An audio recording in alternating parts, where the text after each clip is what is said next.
Hi friends, मैं गौरव from taxation गुरु। एक बार फिर आप सभी लोगों का आपके अपने टैक्सेशन गुरु के चैनल में बहुत बहुत स्वागत है। जीएसटीएन के द्वारा 26 नवंबर 2024 को एक एडवाइजरी जारी की जाती है, जिसमें कि टीडीएस ऑन मेटल स्क्रैप के बारे में बताया जाता है। जैसा कि मैं आपको बता दूं, टीडीएस जो कि मेटल स्क्रैप पर कब डिडक्ट किया जाएगा, किसके द्वारा डिडक्ट किया जाएगा, कितने परसेंट डिडक्ट किया जाएगा, क्या सिस्टम होगा, थ्रेशोल्ड लिमिट क्या होगी, इन सारी बातों को सबसे पहले जानते हैं हम लोग। उसके बाद में जो एडवाइजरी ये जारी की गई है जीएसटीएन के द्वारा, इस एडवाइजरी को समझेंगे। इस एडवाइजरी में जीएसटीएन ने क्या क्या बातें बताई हैं, क्या ऐसी ज़रूरी बातें हैं जो टैक्स पेयर को ध्यान में रखनी है।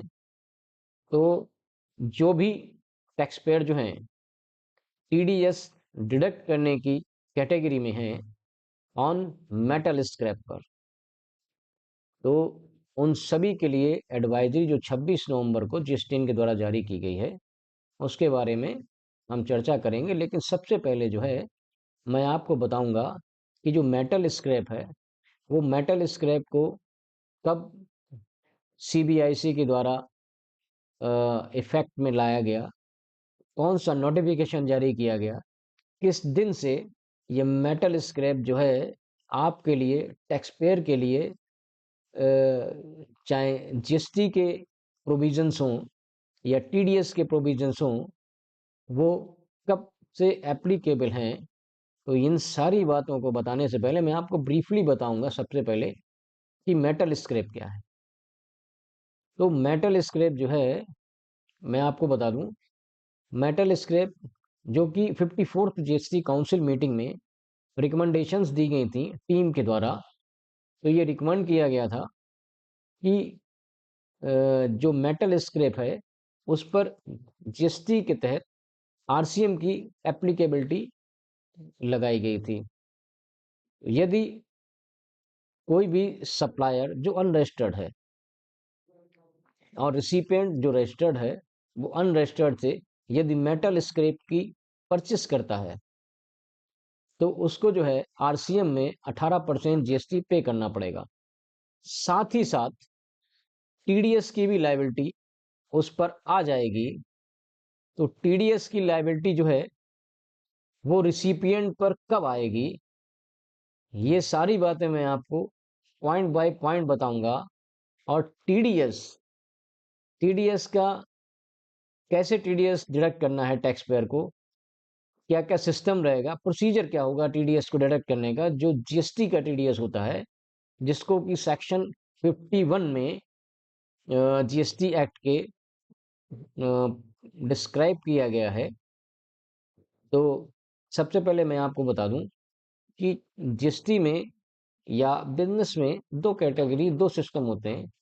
एक तो रिसिपिएंट होता है और एक सप्लायर होता है। तो रिसिपिएंट जो है, रिसिपिएंट अगर रजिस्टर्ड है और सप्लायर अनरजिस्टर्ड है, तो मेटल स्क्रैप मेटल स्क्रैप में 18% जीएसटी जो है वो रिसिपिएंट की लायबिलिटी है, उसको पे करना है। और यही यदि जो सप्लायर है वो जीएसटी में रजिस्टर्ड है और रिसिपिएंट भी जीएसटी में रजिस्टर्ड है, तो जीएसटी की 18% की तो लायबिलिटी है ही, साथ में टीडीएस की भी लायबिलिटी है, जो कि टीडीएस 2% डिडक्ट किया जाएगा रिसिपिएंट के द्वारा। क्या सिचुएशन रहेगी, किस सिचुएशन में टीडीएस रिसिपिएंट के द्वारा डिडक्ट किया जाएगा, मैं आपको बता दूं कि इसमें थ्रेशोल्ड लिमिट दी गई है। थ्रेशोल्ड लिमिट क्या है कि यदि एक सिंगल कॉन्ट्रैक्ट की अगर वैल्यू जो है वो 2.5 लाख रुपए से ऊपर होती है, तो हर रजिस्टर्ड पर्सन जो कि रिसिपिएंट है, उसको 2% टीडीएस डिडक्ट करना पड़ेगा। बशर्ते ये भी ध्यान में रखना है कि आपका जो सप्लायर है वो भी जीएसटी में रजिस्टर्ड हो। तो 2% टीडीएस की लायबिलिटी है। एग्जेम्पशन आपको यहाँ पर मिलता है टैक्स पेयर को टीडीएस से। टीडीएस से एग्जेम्पशन मिलेगा, जीएसटी से एग्जेम्पशन नहीं है। जीएसटी तो आपको जीएसटी तो पे करना ही पड़ेगा, लेकिन टीडीएस से एग्जेम्पशन मिलता है यदि आपका एक सिंगल कॉन्ट्रैक्ट जो है 2.5 लाख रुपए से नीचे का है, 2,40,000 45,000 जो भी हो एक्स वाई जेड, तो आपको जो है 2% टीडीएस डिडक्ट नहीं करना है। तो जब बी टू बी की सप्लाई होगी रिसिपिएंट और सप्लायर के बीच में, तो टीडीएस 2% डिडक्ट किया जाएगा। इसमें एक एग्जेम्पशन और दिया जाता है, वो एग्जेम्पशन होता है कि प्लेस ऑफ सप्लाई को लेकर, पीओएस। यदि रिसिपिएंट है वो आपका रिसिपिएंट अदर स्टेट का है, डिफरेंट स्टेट का है, तो टीडीएस डिडक्ट करने की रिक्वायरमेंट नहीं है। सेम स्टेट का है तो टीडीएस आपको डिडक्ट करना पड़ेगा। दो एग्जेम्पशन इसमें टीडीएस डिडक्शंस में दी गई हैं as per section 51 of CGST act 2017।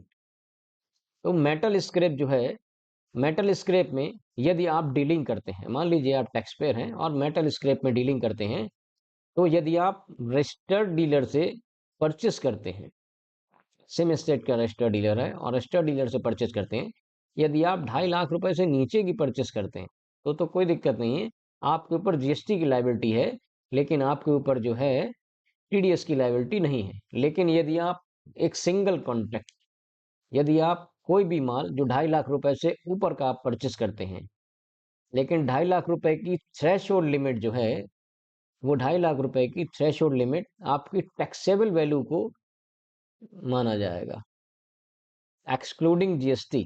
यदि आपकी बिल की इनवाइस की टैक्सेबल वैल्यू 2.5 लाख रुपए को क्रॉस कर रही है, तो आपको 2% टीडीएस डिडक्ट करना पड़ेगा यदि आप मेटल स्क्रैप में परचेस करते हैं अपने रजिस्टर्ड सप्लायर से। तो रिसिपिएंट टैक्स पेयर इस बात का ध्यान रखें।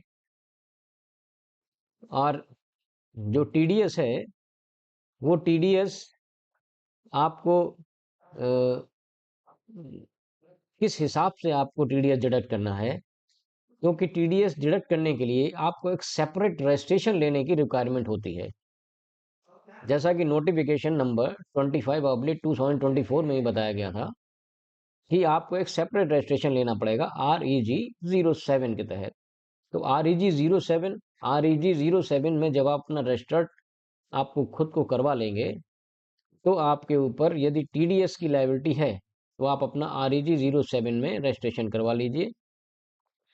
जब आप REG 07 में रजिस्ट्रेशन करवा लेंगे, तो आप टीडीएस का जो रिटर्न होता है as per section 51 of CGST act, वो रिटर्न होता है 7, जीएसटीआर 7 जो होता है वो टीडीएस का रिटर्न होता है। उसको फाइल करने की जो टाइम है वो हर माह 10 तारीख तक आपको फाइल करना पड़ता है। यदि आप डिले कर देते हैं तो उस पर लेट फी का भी प्रावधान है। लेट फी आपको 50 रुपीज़ पर डे की लेट फी आपको पे करनी पड़ेगी, 25 रुपये सीजीएसटी और 25 रुपये एसजीएसटी। लेकिन यदि आपका टीडीएस होता है, यदि आप नील जीएसटीआर 7 फाइल करते हैं, तो आपको कोई लेट फी पे नहीं करनी पड़ेगी। तो ये टीडीएस का जो प्रावधान है मेटल स्क्रैप में, इन बातों का आप विशेष ध्यान रखिएगा कि कब टीडीएस आपको डिडक्ट करना है, कब टीडीएस डिडक्ट नहीं करना है। जीएसटी में क्या एप्लीकेबिलिटी है, जीएसटी में रिसिपिएंट और सप्लायर के बीच में कब 18% का आरसीएम में जीएसटी पे करना पड़ेगा, कब एफसीएम में जीएसटी पे करना पड़ेगा, आप समझदार हैं। एफसीएम में जीएसटी आपको पे करना पड़ेगा जब आपका जो है, जब सप्लायर रजिस्टर्ड है और आपका रिसिपिएंट जो है वो अनरजिस्टर्ड है। रिसिपिएंट जब अनरजिस्टर्ड होगा तो ये लायबिलिटी है सप्लायर की कि वो अपनी इनवाइस जनरेट करे और वो रिसिपिएंट को इनवाइस को सुपुर्द कर दे और जीएसटी उसका डिडक्ट कर चार्ज कर ले 18%। और आरसीएम की लायबिलिटी कब होती है, आरसीएम की लायबिलिटी जब होती है जब हम अनरजिस्टर्ड डीलर से कुछ परचेस करते हैं। हम रजिस्टर्ड हैं और हम अनरजिस्टर्ड डीलर से मेटल स्क्रैप परचेस करेंगे। मेटल स्क्रैप मैं आपको बता दूं, मेटल स्क्रैप में चैप्टर जो है उसमें आइटम, टैरिफ आइटम्स जो हैं वो 72 से लेकर 81 तक जो डिस्क्राइब किए गए हैं। तो 72 से लेकर 81 तक जो भी आइटम्स हैं वो सारे मेटल स्क्रैप के अंदर कवर किए जाएंगे। उनमें किसी भी गुड का यदि आप ट्रांजेक्शन करते हैं किसी अनरजिस्टर्ड परचेस डीलर से, तो अनरजिस्टर्ड डीलर से जब आप परचेस करेंगे तो आपको आरसीएम में 18% जीएसटी पे करना पड़ेगा।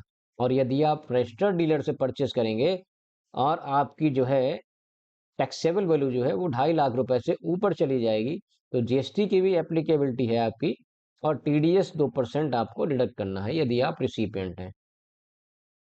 इसी को लेकर के अब एडवाइजरी की तरफ चलेंगे। इसी को लेकर के एक एडवाइजरी जो है 26 नवंबर को जीएसटीएन के द्वारा जारी की गई थी।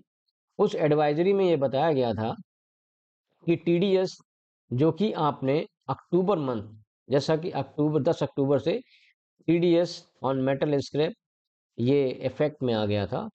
तो जिन लोगों ने अपना अक्टूबर महीने का टीडीएस तो डिडक्ट कर लिया, लेकिन टीडीएस डिडक्ट करने के बाद में उनका क्या हुआ, टीडीएस का जो रजिस्ट्रेशन कराया था वो रजिस्ट्रेशन का जो अप्रूवल मिला उनको नवंबर में मिला। तो रिटर्न को फाइल नहीं कर पाने के चक्कर में जीएसटीएन ने ये एडवाइजरी जारी कर दी है कि अब आप अपना 10 अक्टूबर 2024 से 30 नवंबर 2024 तक का जो टीडीएस है वो कंसोलिडेटेड कर लीजिए, और कंसोलिडेटेड करने के बाद में आप इसका जो है जीएसटीआर 7 आप 10 दिसंबर तक फाइल कर दीजिए। तो ये एडवाइजरी जो है, ये एडवाइजरी आने से जो भी जिनके ऊपर एप्लीकेबिलिटी थी टीडीएस डिडक्ट करने की, जिन टैक्स पेयर के ऊपर, उनको राहत की सांस लेनी है। अब आपको आराम से रहिए। अब आप जो है 10 दिसंबर तक अपने अक्टूबर और नवंबर मंथ के टीडीएस को कंसोलिडेटेड करके अपना जीएसटीआर 7 जो है फाइल कर सकते हैं। कोई प्रॉब्लम नहीं है इसमें। तो टीडीएस से जुड़ी जो भी महत्वपूर्ण, जो भी क्रूशियल इंफॉर्मेशन थी वो टैक्सेशन गुरु के द्वारा आपको प्रोवाइड करवा दी गई हैं। वीडियो को एंड तक देखिएगा, पूरी वीडियो देखा करिए, ताकि आपको एक एक पॉइंट की जानकारी बारीकी से हो सके। तो टैक्सेशन गुरु के चैनल को सब्सक्राइब जरूर कर लीजिएगा, और बेल आइकन को प्रेस कर लीजिएगा, ताकि जो भी इंफॉर्मेशंस होती हैं टैक्सेशन गुरु के चैनल की, जीएसटी और इनकम टैक्स से जुड़ी हुई जो भी ज़रूरी बातें, वो समय पर उनकी सारी वीडियो आपको समय पर मिल सकें। और टैक्सेशन गुरु की हर एक वीडियो को अधिक से अधिक लाइक और शेयर करिए, ताकि आपकी कम्युनिटी के पास में भी ये सारी वीडियोस पहुंच जाएं और उनको भी हर सब्जेक्ट की अच्छी सी नॉलेज हो जाए। तो बने रहिएगा टैक्सेशन गुरु के साथ, फॉलो कर लीजिएगा चैनल को। फिर मिलेंगे इसी चैनल पर, तब के लिए गुड बाय, टेक केयर।